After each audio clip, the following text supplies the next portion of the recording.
Hello and welcome back to the Fantasy Playmakers. What's up, guys? For today's video, I'm going to be going through some bounce back fantasy football wide receivers.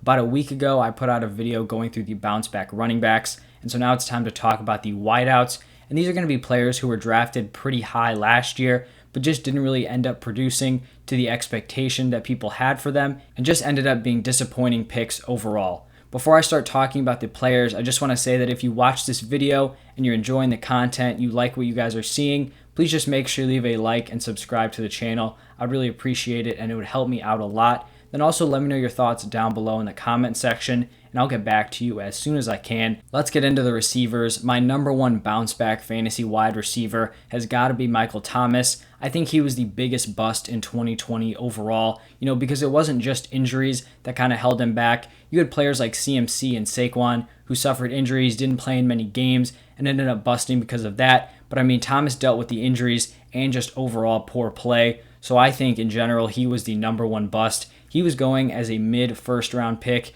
the clear wide receiver one off the board, but he ended up suffering a high ankle sprain in week 1, and he only ended up appearing in 7 total games. He was suspended in week 5 for fighting during practice, and then he ended up finishing as the wide receiver 48 in points per game. That's using half-point PPR, and so that's not even like his total numbers. On a week-to-week basis, in the games he played in, he was bad. He was a bottom-tier wide receiver 4, which is obviously nowhere near where you drafted him at as your wide receiver 1. But after the season, we found out that he basically needed multiple ankle surgeries, and he got that when the season was over. But he was playing through the injury basically to have one last ride with Drew Brees, which is decently respectable. And so there's basically no way that Michael Thomas isn't able to bounce back from his 2020 season. And at the beginning of the offseason, I honestly wasn't a huge fan of Michael Thomas for fantasy. I was kind of feeling a little bit burned by just his totally lackluster 2020 season, but I'm slowly warming up to him this year. And it's just because his track record is so solid. It really speaks for itself. So I'm going to go through his past seasons in points per game, and this is using half-point PPR scoring. So in 2016, he was the wide receiver 8 in points per game. 2017, wide receiver 8 again. 2018, wide receiver 7. And then 2019, wide receiver 1. So before last year, he had 4 straight seasons of wide receiver 1 production. You can't say that about a lot of these other wide receivers out there. And it really doesn't matter who's playing quarterback. Thomas is going to receive a huge target share on this team. Even though he was playing through those injuries in the 2020 season, he still received a 27.8% target share, which was number 4 in the NFL. So that's a crazy high target share number, especially when he wasn't even really producing. And then you look back in 2019, he led the NFL with a 33.2% target share. And then you also look at what happened to the Saints this offseason. They lost Emmanuel Sanders and Jared Cook to free agency. So now it's going to be him and Kamara, and they're basically going to be competing for targets with guys like Traquan Smith, Marquez Callaway, and Adam Troutman. And so, I don't think those guys are any competition to Michael Thomas. He is going to get the clear alpha workload out of that wide receiver 1 slot, and he's currently number 9 in my wide receiver rankings. I couldn't really justify moving him over guys who put up, really solid wide receiver 1 seasons last year, but I like him at his ADP more than a lot of guys that I have ranked in front of him. He's currently an early to third mid-round pick, so I would rather snag Michael Thomas in the early to mid-third than reach in the mid-second to get some of those guys that are ranked ahead of him. In drafts right now, I'm going to be targeting guys like Michael Thomas and Keenan Allen, who are basically at this same ADP all day. So I really expect Michael Thomas to have a bounce back year and return to his wide receiver 1 self. The next wideout who's going to have a bounce back season is Terry McLaurin. And this may be a surprising guy who's on this list because I wouldn't say he was a huge disappointment last year. But I think he just didn't have as big of a jump as a lot of people were expecting. So in 2019, he was the wide receiver 28. That was his rookie year. So wide receiver 28 in points per game, averaged 11.6 half-point PPR points per game. And then in 2020, he was the wide receiver 20, averaging 12 half-point PPR points per game. So he really only jumped that 0.4 points, which just wasn't really a huge jump from his rookie season. But I think right now Terry is in store for a huge 2021 season. From 2019 to 2020, we saw his target share improve from number 22 in the NFL to number 10. He tallied more targets, receptions, and receiving yards in 2020. The only really thing he regressed in was his touchdowns. He scored 4 touchdowns in 15 games, so just super low touchdown upside, and that really comes down to the Washington football team throwing for the third fewest amount of passing touchdowns.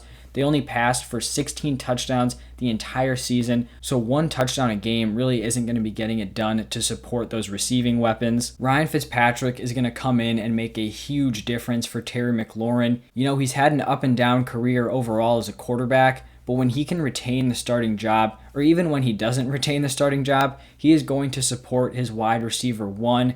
In 2015, we saw Fitz be the starter with the Jets. He played all 16 games. His top target, Brandon Marshall, finished as the wide receiver 4 in points per game.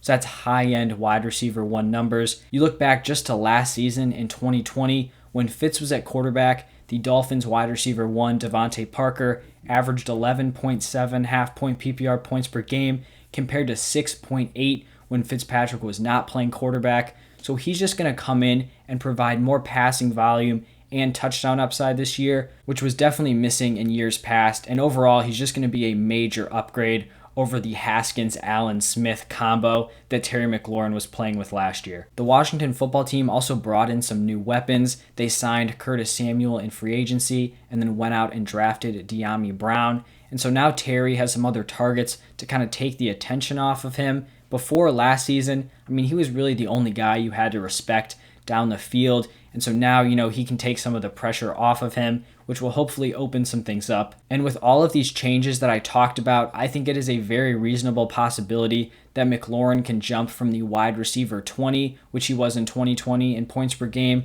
to a top 12 wide receiver this year. All right, the last wide receiver I'm going to talk about is Cooper Kupp, and he totally flopped in 2020. I want to look back at some of his recent seasons. So in 2018, he finished as the wide receiver 11 in points per game. Then in 2019, the wide receiver 7. So in 2018, 2019, back-to-back wide receiver 1 finishes. Then in 2020, absolutely plummeted to wide receiver 35 in points per game. And Kupp basically saw a similar number of opportunities in 2020 compared to 2019. He only caught 2 less passes on 10 less targets, but he did play in 1 less game, so that kind of makes sense. So basically the same amount of opportunity, and he just saw a slight regression in receiving yardage, but the clear difference was just a huge drop in his touchdowns.